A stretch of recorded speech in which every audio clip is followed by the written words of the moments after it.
В чем суть кризиса? Нет шансов, и причем в прошлом, если не было каких-то шансов, там, например, материальных возможностей решить этот кризис, то сейчас кризис этот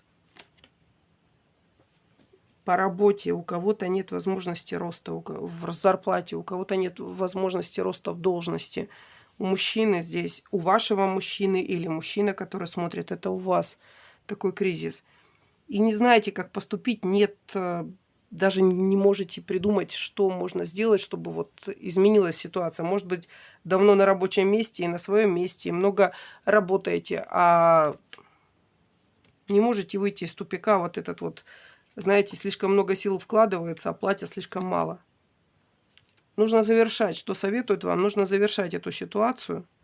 И у кого-то там грозит переезд в другой город, в другую область. То есть завершение вот этого цикла, потому что карта мира – это карта завершения, это последний аркан, старший аркан в колоде.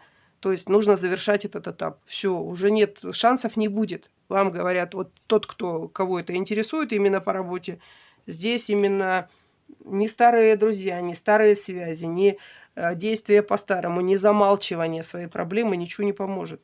Потому что уже достаточно много времени прошло, когда вы могли бы решить этот вопрос когда-то.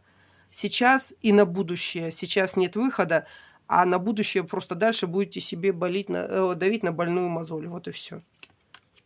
Потому что вы ограничены, вы многого не знаете, вам многого не говорят. И вот этот путь, который был когда-то выбран, он сейчас уже просто себя изжил. Вас ждет новая дорога, может, у кого-то возврат. Там, например, живете в столице, поедете там в регион, и там будет счастье, и там будет удача, и там будет удачное решение вашей ситуации и вашего кризиса.